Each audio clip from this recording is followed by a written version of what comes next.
This program is brought to you by Emory University. Well, good evening, everyone. There are a few more seats if you want to have a seat. There's seats. Go ahead, I'm not talking yet. Come on, come on. You're fine? Okay. I just want to say good evening once again, and on behalf of Emory University, the curators and advisors for the exhibition, library staff and administrators, welcome. These types of endeavors are never easy, and one or two people can't really pull it off. And so we are very appreciative of the help we had in pulling this together over about a 6 to 7 month period. So thank you. Again, my name is Pella McDaniels, and I'm the faculty curator of African American Collections, and I'm also an assistant professor in the African American Studies Department. Those of you who know Emory, and at least know Marble, will know that we have these wonderful collections of primary materials, the collection of Alice Walker, we have rare books, the Danowski Poetry Collection, we have the Woodruff Collection, which is, of course, you're in the Woodruff Library, so why not the Woodruff Collection. We also have this great new collection dedicated to African Americans in sports. Just to give you a little background, we have two people in the room tonight whose families, if not spouses, have been an integral part to helping us pursue this. Right up front, we have Clarke Parton Jr., whose father, Clyde Parton Sr., has had a 50-year history with the university, was athletic director, was a very, very important person here, not just teacher and coach, but he was very important to the development of Emory as we know it, and was the face of the university in many circles. And we were fortunate to have a chance to, or rather I was, to have a chance to know him through Dana White, who was one of my professors here at Emory early in 2001 through 2007. And so I'm appreciative of the opportunity to serve the family as a curator of the father of Clyde Parton Sr.'s collection. Close to Clyde Parton Sr. was Richard A. Cecil, Dick Cecil. And the Dick Cecil collection is really at the center of why we're here this evening to kind of tie this together as it relates to Hank Aaron. Dick Cecil was vice president with the Atlanta Braves, was also a good friend of Clyde Parton Sr. and Hank Aaron. And over the years when Mr. Aaron was pursuing the breaking of Babe Ruth's record, of course he received mail and materials that were not favorable and didn't want to see a lot of it, but Dick Cecil was diligent in keeping a record of what was taking place around this pursuit. And so we are fortunate that 2 years ago, he approached us and asked us if we would be interested in his materials. Now, there weren't just the letters that Mr. Aaron was receiving. There also were scouting reports, and these scouting reports reached back to about 1951, and you had players like Frank Robinson, you had players like Willie McCovey, and of course Hank Aaron. And we found those materials were very, very important to the study of sports in America, if not race in America. So we're very, very appreciative and very, very happy to be the stewards of these two collections, and anticipate that a number of research projects, both from undergraduates and graduate students, will come out of it. So again, thank you for that. So my role this evening is to kind of warm you up for the actual Q&A that will take place in front of you with our curators and my co-advisor, Dana White. Let me give you a little bit of background about the Race in Sports and American Culture series. This initiative was co-founded by myself and Dana White a few years ago around the initial receiving of the Clyde Parton Sr. collection. This has three underlying goals. First, it's to elevate the conversation around race and sports and American culture by creating opportunities for interdisciplinary engagement. Second, the Race and Sports series is intended to provide a space for the advancement of new scholarship related to race and sports in American culture. And lastly, it is to encourage research in the area of race and sports on the Emory campus to coincide with the development of Marble's African American in Sports collection, part of its larger collecting initiative around African American history and culture. Those three initiatives we met with this one project. And it was one of these endeavors that just kind of happened, and you're going to see how it happens in a short video I'll show shortly. But also, we have been able to get a graduate colloquium course started through the Lindy Graduate School. Graduate students can sign up for this 2-credit course and receive, credits for attending our public talks, for attending exhibition openings, and writing about sports and based on their particular discipline. So if I have a medical student who's interested in, Tommy John surgery, well, they can produce a paper about that. If I have a history student who's interested in the history of Spalding Company and traveling baseball to Egypt, they can write a paper on that. So we're supporting this inquiry through the different disciplines on our university's campus because we believe that sports is really one of the last thresholds to study that gives you an understanding of its importance to not only American culture but to global cultures. So, the big question, why are we here this evening? There are 3 specific reasons, and this is what I'll leave you with before I show you the video, and think about this as we begin the conversation. The first reason is to celebrate the accomplishments of our curators and the completion of what has been a semester-long project, first and foremost. Second is to acknowledge the courage and resilience of Hank Aaron and his example of grace under pressure.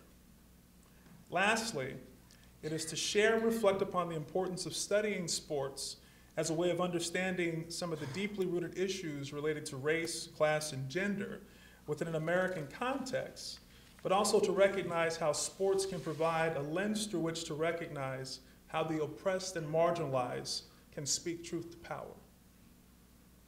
So, without further ado, let me show this little video.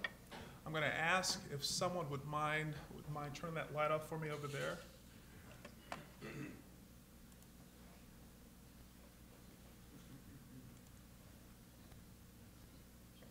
Ready? University. Henry Aaron is really baseball.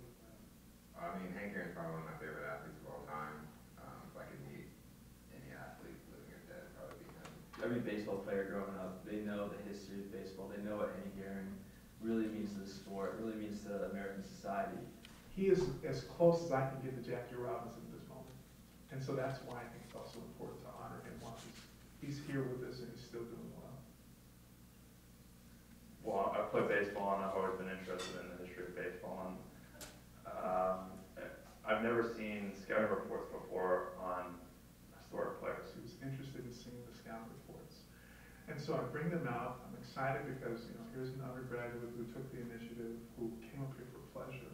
And I pulled out the scout reports and we went through them page by page. And he sat there and he looked at them and was like, wow. And he laughed.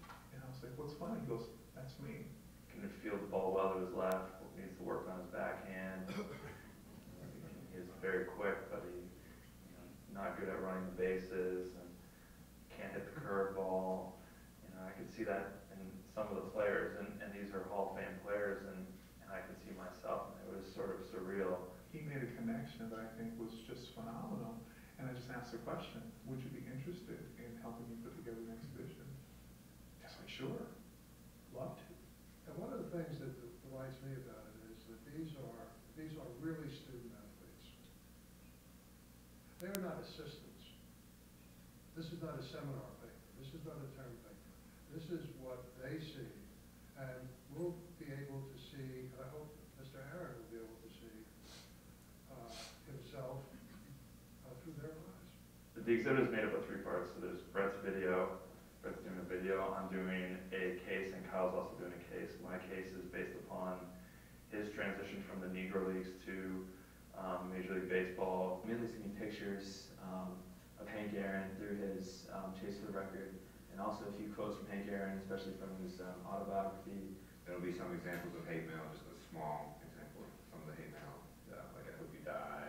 There was actually one, like an FBI investigation, but they ended up not being able to do anything. They couldn't find the guy or anything, so they just kind of dropped it.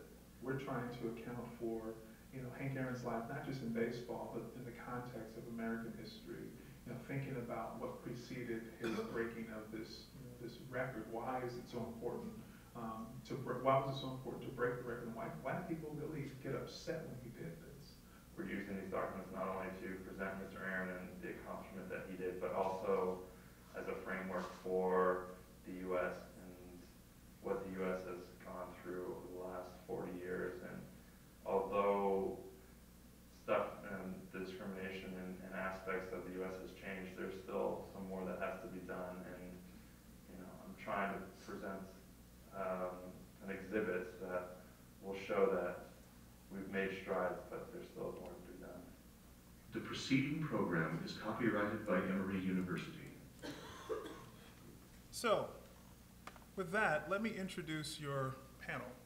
To my far left, we have my co-advisor, Dana White, the Emeritus Professor of American Studies. To his right, we have Kyle Arbuckle, who is a junior in political science.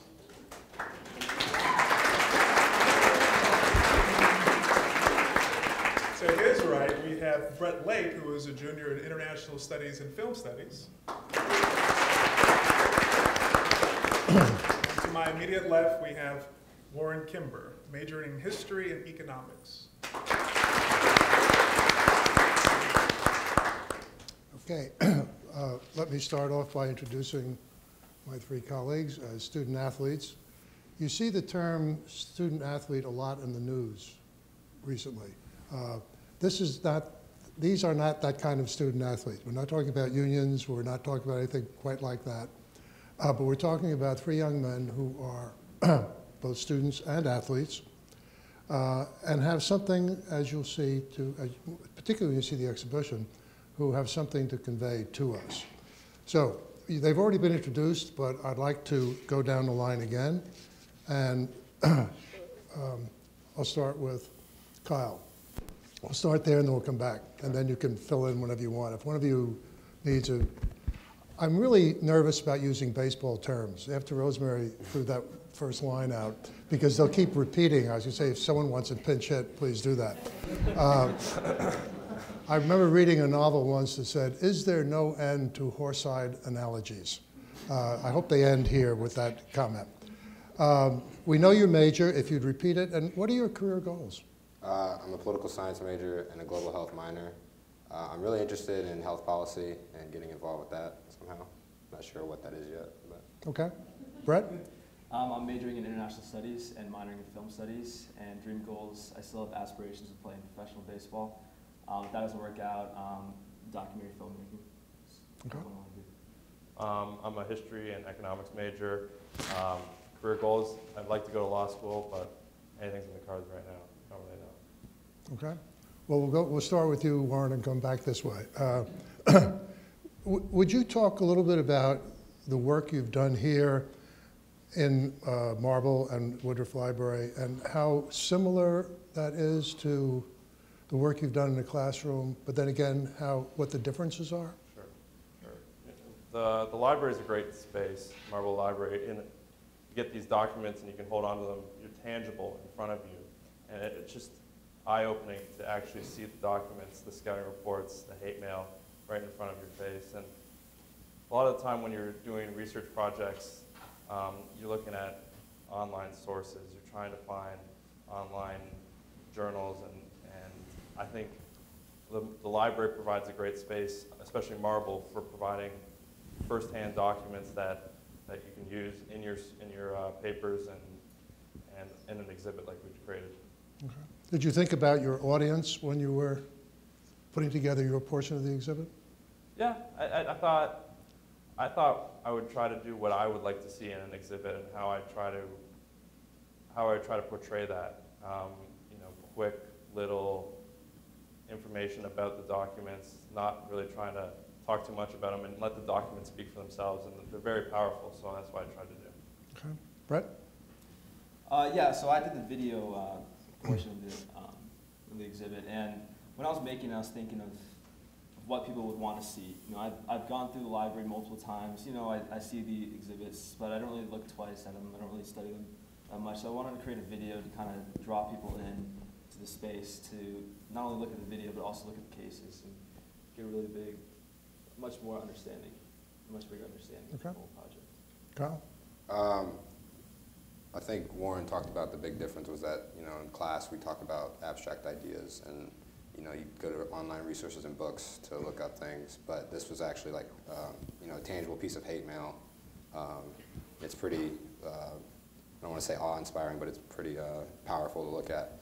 But I think one of the big similarities is that you're taking an abstract idea and synthesizing it into something that, you know, you can understand better. Okay. Has it occurred to any of you that you probably have more people in this room observing your work than you've had in all the classes you've taken at Emory? Now you've got a really big audience. Probably more than our baseball games. Yeah. Even when you have free food? We eat it all. So. Okay, let's get to the athletes part of your description. You are varsity athletes. You are Division III varsity athletes, which means you are without athletic scholarships. You do not have top-of-the-line training facilities, I would imagine. And you probably don't have Las Vegas level housing either. And yet, you play the game and you give a lot of time to the game. And let's start at this end again, Carl. How much time do you devote to baseball in a regular week, a regular season? How many hours are there in a day? Yeah. I mean, it's about 3 hours a day of practice, and then on the weekends we're playing every day, Friday, Saturday, Sunday. So I'd say about 25 hours a week, something like that. Okay. It's almost a full-time job in a way. I mean, a good half-time job yeah. anyway. Yeah. Right? Yeah, I mean, D3 is a lot different than Division I. We don't get preferential class time, so I'm taking a lot of classes during baseball practice where, say, I have a film class at 2:30, have to try and hit at 1:30, go to my film class, get some ground balls or fly balls, go to a screening all sweaty. No one wants to sit around. So it's, I mean, you try to work with time management a lot. I think there's good skills to learn. Okay. I would just say at D3 we do it for the passion of the game. I think that's one of the main things. You know, you're not getting all of the new food plans that they're going to get in Division I. We don't get any of that, unfortunately. But We pay for our own gear. yeah, we just do it for the passion of the game and the great academics that come with it too. Well, obviously, with the investment, your ongoing investment in this game, it means a hell of a lot to you. Has your sense of baseball changed at all since you've delved firsthand into this history? Do you feel a little bit different about the game now, or is it just the same? Do you feel closer to the history of the game? And I'll let anyone speak who wants to, but each one of you has to say something. I go. I think I told someone else this, that just seeing what Hank Aaron went through and all those other guys that went from the Negro Leagues to the Major Leagues, just the vitriol of what people said to them and the hatred and everything, it pales in comparison to what I go through, and it's almost inspiring. My dad's always told me to play for those before you, and that's been a big thing, going through these documents and seeing what he went through. I mean, I've always played baseball because I love the game. I mean, but I always simplified it. There's 9 guys on the field, each time 9 versus 9, 27 outs. But I mean, looking at this whole Hank Aaron exhibit, all these documents, I mean, baseball really means something to this American society. I mean, what Hank Aaron did changed the culture of America, and baseball and sports in general really parallel American society. So, much deeper respect for the game. I'd say it's sort of the same thing with Brett. You know, we use baseball as sort of, I've seen it more as a vehicle to see changes in the U.S. and I think we can use it as a framework to see the change that's been going on. And obviously, there's still some stuff that needs to be done with him still getting hate mail, and that's still present. But it's just interesting to see it as the game is bigger than actually a game. It means a lot to people. Okay. Well, I wanted to add one thing before turning this over to the audience for questions and responses. I would just like to speak for Pelham and myself and our situation here. One, and I'm going to quote a very distinguished baseball philosopher, Yogi Berra. And Yogi Berra said it's deja vu all over again. And I think that's what Pelham and I saw working with you guys, that we went through the same kind of experience you did. We probably studied things a little bit less exciting than you did, but it was a great sense in engaging in meaningful research. And the fact that Emory College is now making this one of its major initiatives, I think, is very significant. And secondly, on a personal level, we both expected a lot from you guys, and you delivered more than we could have even hoped for. And we got an awful lot out of this, and working with you, and we hope you got a lot out of working with us. We definitely. Now, saying that, let me turn this over for questions from the audience. Or comments. You could tell them how good they look, or you could.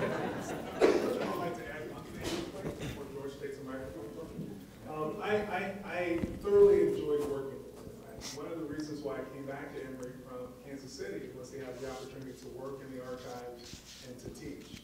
I had found that having students work with primary materials, having them work directly with evidence, it led to them remembering and developing skill sets that went to other courses, that it was not just a kind of a one-off, that they took the class for credit and moved on. Well, they took the class, some dropped the class because it was too difficult, but when those that stayed continued on, they took the same skill sets with them. And so I know that they have been changed by this experience, both from reading the hate mail and understanding that they're a part of history. Let's not, forget that Hank Aaron just received another wave of hate mail. And they actually put together the only exhibition currently on view celebrating the 40th anniversary of breaking that record. We have the only exhibition right now that is committed to that history. And they have done something in this wave. And so they're forever a part of this history now. And so what I want to say, and then I will turn it over to the audience, is that when you work with these types of materials and you are allowed to think and think critically and then share that information and then have the opportunity to convey your ideas and have someone challenge you and help you kind of reconstitute it so you can present it publicly, you can't help it. And so this is why I think what we're doing now with our quality enhancement plan is important to not only for the university, but for any student who decides to come to Emory, because they're not only going to receive this quality education, they're going to walk away with skills that they can use in any endeavor. Because again, it's not just about putting on pretty exhibitions, it's about the process. So that process is forever embedded. Looks like we have questions now. Do you want us to call on them? But she's going to. We're taping this, so we'll provide the mic. Hi, my name is Angie Dupree, and I just want to say how proud I am of you guys.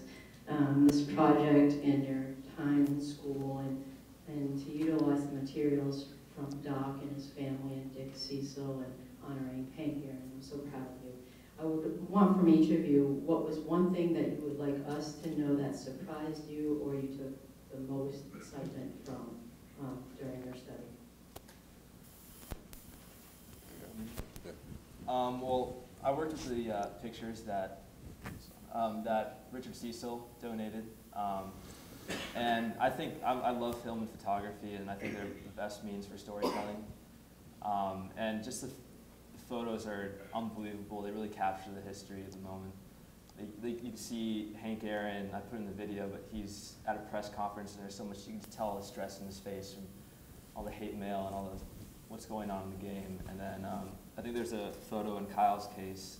It says, "Move over, babe." Like, here comes Henry, when he hit the 715th home run. So really special photos. For me, obviously, just the language of the letters was pretty disgusting. But I think one of the shocking things about it was I almost saw parallels to society today, and not it's not the same language, but the same tone of the letters. I was talking to Pelham today about Richard Sherman and that whole incident, and a lot of people said that Hank Aaron didn't know his place, and you look at Richard Sherman, a lot of people said he didn't know his place and that he was a thug. And it was just really interesting to see the parallels between 40 years ago to today. So like Warren said, we've made a lot of strides, but there's still more to be done. Yeah, I would say that with the scouting reports, I was shocked at how the scouts specifically looked. They took out the color of the player's skin. They specifically looked at whether he would help the team win or not, and that was shocking for me to see at a time when civil rights are on, you know, the cusp or on the front page of every newspaper, how the player was taken as a player and someone that can make the team better and not as a lesser individual or inferior to the other ones.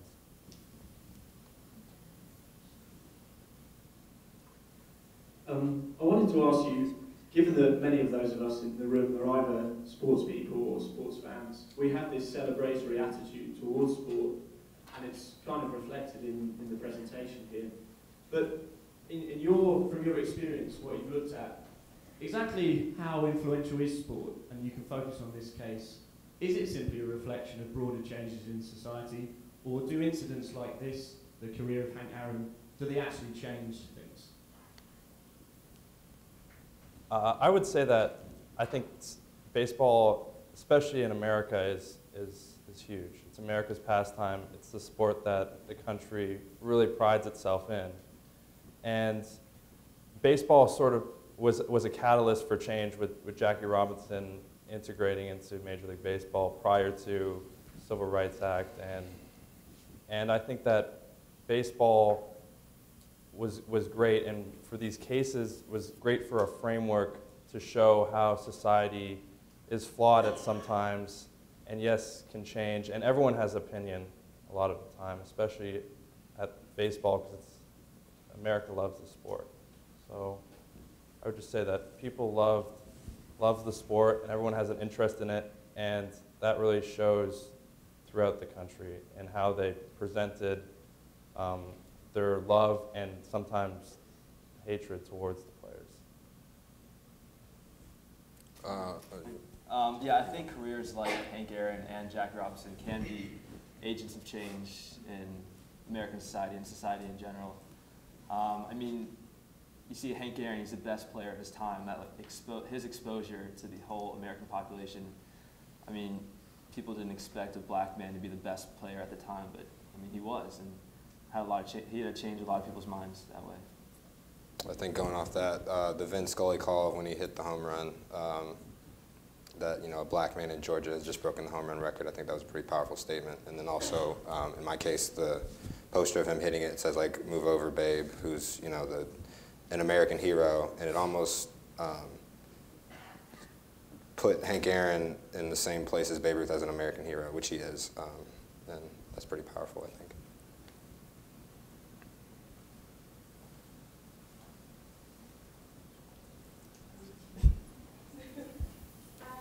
Y'all, this is really great. My name is JoJo. I'm a student here too, so hello. I have a question about, like, I mean, I love the fact that y'all use the primary sources and everything, and I think the ways in which we can re-examine and like reshape these historical materials and learn about history differently can change the way that we're thinking of ourselves differently in our roles at the university. And so I'm wondering, maybe like what are you looking forward to, or what you've already experienced and how you've experienced yourself differently, like on this campus, like considering your identities, considering who you are as baseball players and students, and how these primary sources might have reshaped how you're understanding the present for yourself.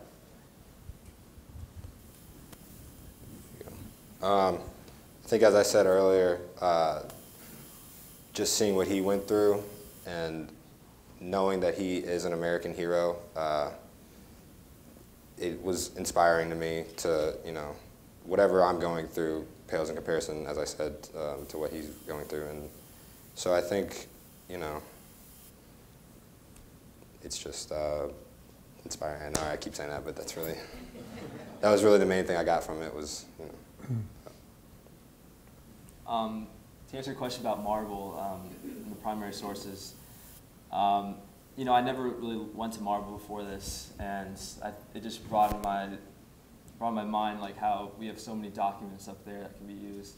My roommate, he went up there one time to, like, after knowing that I went up there to look at the Seamus Heaney documents and all his poems. So I think in the Emory community, Marvel, I hope this project really opens people's minds up to Marvel and what it can offer.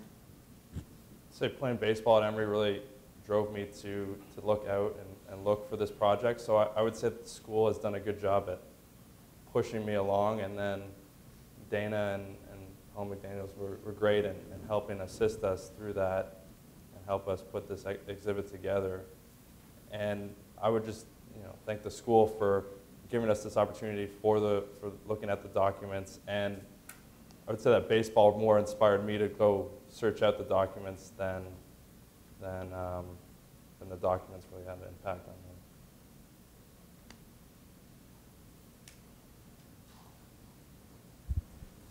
Hey, I'm David Clarke. I'm a historian. What was the, well, first of all, I remember the events, and I think it challenged a lot of people to think about how they perceived race throughout the whole country as it happened. What was the documents like? Give us a quick inventory of like what the photographs, what condition they were in, the volume of the documents, and kind of what the real materials were that you worked with? Okay. So I specifically worked with the scouting reports, and there had to be close to 1,000 scouting reports. There was a lot of scouting reports. Everyone from Hall of Famers to people you've never heard of before. So those are really, I decided to pick the ones that I thought were really important regarding Mr. Aaron, him breaking the record, and people that he inspired and followed in his footsteps in baseball. Surprisingly, they were in great shape, even though they were picked up on the floor sporadically. You saved the documents, really, from the Braves because they were going to throw them out. So they were in great shape, and they were very powerful. Can I just, they go back to the Boston Braves. So they go back to the early 50s. And since my colleagues don't have any props, I'll use this. Most of the pages are about this big, and they were pre-printed, and they were filled in and put in a little ring binder. And when a player got to have blue chip quality, he had a blue page. So you would flip through maybe 50 pages, and 3 would be blue, and those would be the ones they were marking out for the major leagues. Mr. Aaron had a blue page very early on. I mean, the photos are in relatively good shape. All the stuff's from, the photos in the scouting reports were from Richard Cecil. And we talked to him the other day, and he says he has an outhouse, as he calls it, of just tons and tons of balls, documents, old scouting reports. So I think they're well taken care of, and I'll hopefully go down and see the exhibit to get a first-hand look at it. I would just say the same as Warren, that there was just thousands and thousands of letters written to him, mostly bad. And there was also some pretty interesting news articles written about it too. So they're all in great condition. We only have 150 of those thousands and thousands of letters, though. He received almost 1 million letters during that time period of 72 to 74, the majority of that being the hate mail. So Library of Congress, and he has some of it that he retained, but we have about 150 of those letters here. Yeah, he received more personal mail than anybody in the United States during that time period. And by multiples, not just a few hundred more, a few thousand more, multiples. That's how serious this all was. And the other thing, too, that we have found interesting is that the people, the individuals who had the, I'll stand up because everyone's looking over each other's shoulder, the people writing the letters had the audacity to actually sign their names and their return addresses. So it was okay to do this, they imagined, but unfortunately that's been recorded now as part of history. And so I found that really an interesting aspect historically thinking about this, is that you have this time period, 74, 73, 74, and we're somewhat past the 60s, but we're still teetering. And these individuals writing this really grotesque mail, they're actually signing their names. John, Clarke, Thomas. I live here in Renton, Washington. Come and see me sometime, right? And that's how acceptable this type of vitriol and this hatred was. And it was throughout the U.S. It was from Washington to New York, and not just in the South. It was, everyone gave him mail, and it was not just the South that really discriminated against him. I just wondered, as you each were doing your project, what was the most difficult part of it, from the standpoint of being a student or from the standpoint of being a researcher? I'd have to say time management, definitely. I mean, we have class and then practice. Even in the fall, we have practice as well and workouts. So it's hard to really go up for like an hour or two at a time, just sit down with the documents and really grasp it. Sometimes I was having to go up there for 30 minutes at a time and like quickly looking through stuff. But eventually we did get to sit down with it for a few hours and really take it all in. I would say which ones I wanted to put in the case, the exhibit. There's a lot of great documents up there, and to me it was heart-wrenching only picking 6 out of the thousands that were up there. You leave off big names like Pete Rose and other guys like this. They have scouting reports are just upstairs, and I had to leave them out of the case. And sometimes it's a little crushing, but that was the main thing for me. I think just preserving his legacy and making it something, that's good. It was. I mean, that's really it. Yeah. Sorry. So, what do you think that baseball in American society would be like if Hank Aaron never broke the record? It's a tough question. Yeah. Wow, Ryan, putting us on the spot. You could have asked me this at practice,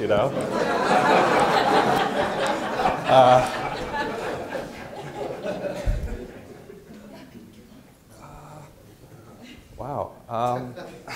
There would be some change. I hope there would be some change. I think he's a great hero that people now can rally behind and show he went through all this hatred and prejudice against him and sort of rose up against it.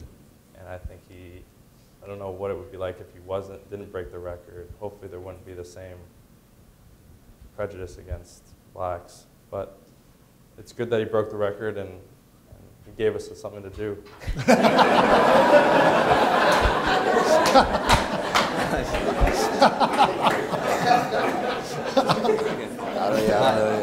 think that was... Did you plant that question?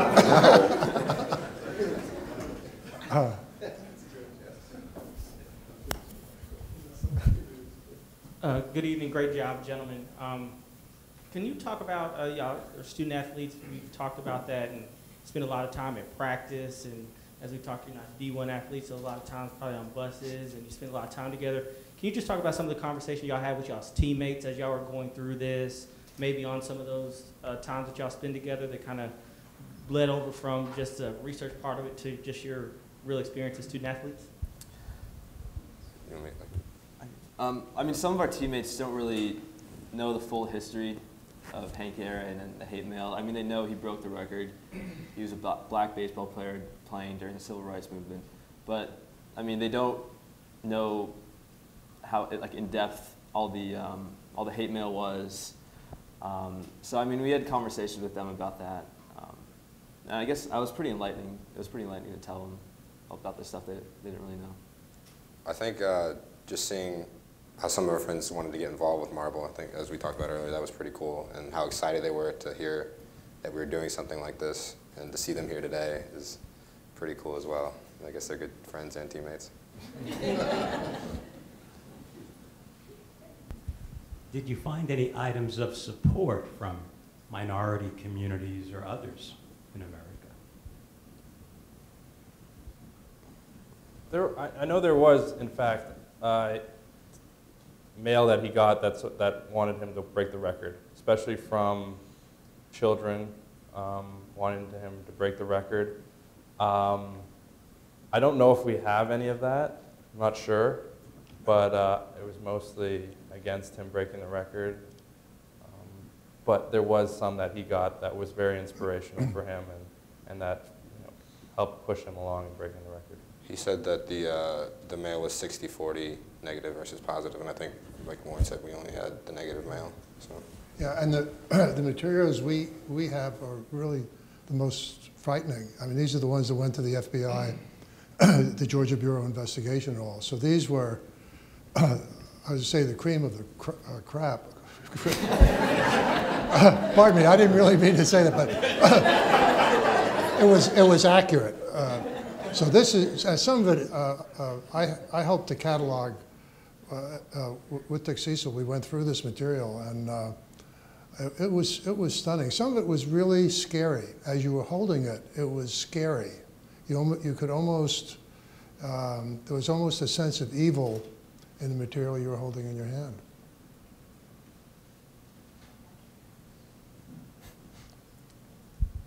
Okay, so I'm under the impression you guys practice quite extensively. I was just curious if your research did anything to you that, you know, when you go down to the field every day, you have a different approach or a different attitude, or it moved you emotionally in some way or gave you a greater appreciation for anything?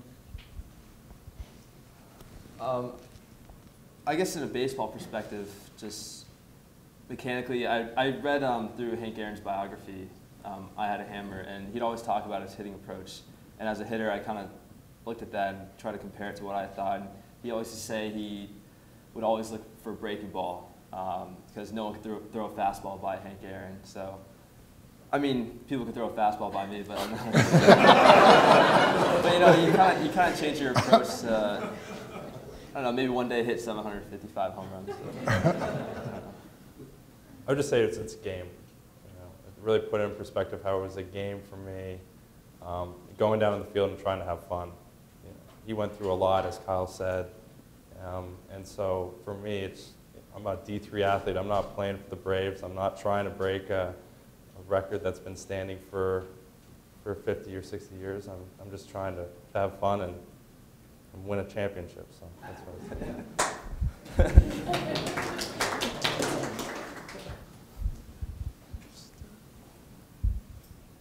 As a follow-up to Ryan's question regarding Hank Aaron being as influential as he was, how did his breaking of the record pave the way for future record breakers, namely in regards to Barry Bonds then breaking his record and what he has to go through as well? Well, I think the whole Bonds record was a little different. Obviously, times changed a little bit with regards to race. But yeah, he had to go through the whole steroid debacle, and I mean, I don't want to compare that to Hank Aaron's journey in any way, but I mean, not really. I mean, yeah, like what Brett said, just the steroid era, I think that was the biggest knock on Bonds. I mean, as I talked about earlier, you know, the parallels from him not knowing his place, Hank Aaron not knowing his place, and I think Barry Bonds came off as very arrogant and cocky, and people didn't really like him, and you know, people didn't think he knew his place as well. So you could see some similarities in that. I would say that it was a black man breaking a white man's record, so I think that had a lot to do with it. I think once the record was broken, I don't think that whole stigma around it really affected Bonds as much.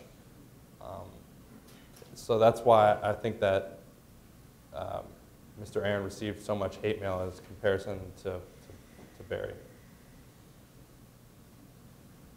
I just want to congratulate you guys for a job well done. And this may be a question for Pelham as well as the three of you. Have you thought about taking your show on the road? Pelham, you can probably imagine why I'm asking that. I manage a dropout prevention program through the Center for Community Partnerships here at Emory. And Kyle spoke about how inspiring this work was. Brett and Warren talked about how things have changed in our society, but there's still many more things that need to change. And these messages are really important to share with people who are younger than you all. So we would love it if you could come to some of the schools that we work with through graduation generation. So now that I've put you on the spot. I think we got to talk to our agents first. Yeah.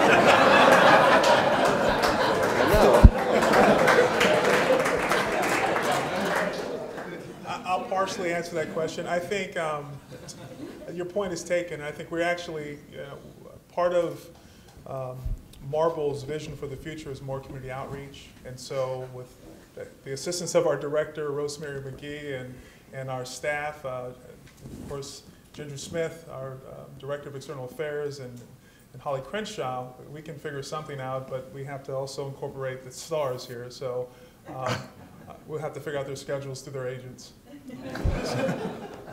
We have time for one more question.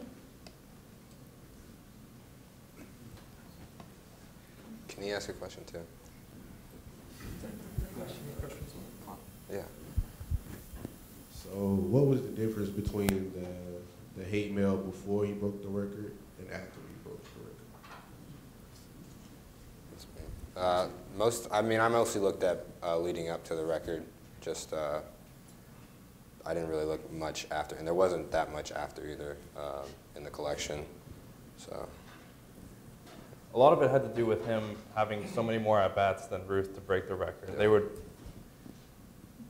They would doubt that he's had the same ability as Ruth, and that sort of was a knock against him, and I thought wasn't fair to him as a player.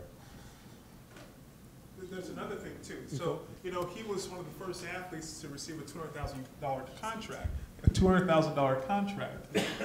And there were fans out there who didn't think he was worth $200,000, but it wasn't necessarily $200,000.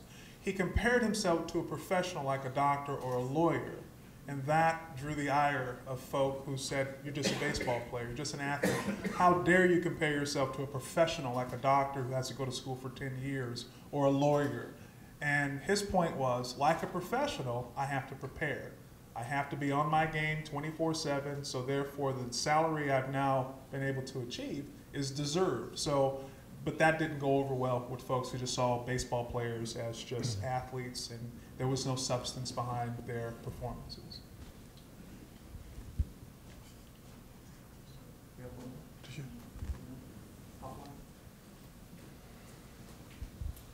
So you guys have obviously talked a lot about the hate mail, and I was just wondering, for any of you guys, what was the most striking piece of hate mail that you read? And then what did you notice about the way he reacted to it? Like, did he have any kind of weakness when he was reacting to it, or was he heroic the entire time? I put it in the case. There was an article written about it, and he kept all of it, and he couldn't really say why he did, but he just wanted to keep a record of it. He said that it was just a product of a sick society, and he saw that, there was obviously, even after the Civil Rights Act, that there was still a lot of hatred towards blacks. And I think it was just something that he accepted and kept playing on with it. I mean, the language in the letters is so grotesque and volatile. It's absolutely disgusting. But I think he said in his autobiography that he kept it just to show people what he actually went through during this time.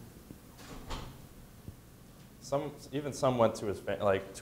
He had some saying they would do stuff to his family that I thought was very, very grotesque, and it was not fair for, it's one thing to attack the guy that's doing it, but to go after his family I thought was really, unfortunate and not really good for society. Well, that is it for this part of the program. So now we're going to have a bit of a break in here. You can partake in the hot dogs and the pizza and some of the lemonade and tea, and then you can go down to the second floor, and I think we're going to work our way down there. We'll be down there shortly to come see the exhibition. So the exhibition is on the second floor down the concourse. So once you go down the stairs, we'll give you two directions. Down the stairs, take a left. Down the elevator, come around to the left. So either way you go, you have to take a left. Back towards the front. So let's take about 5 or 6 minutes, fill your bellies, and then we'll see you down on 2. Thank you all for coming out.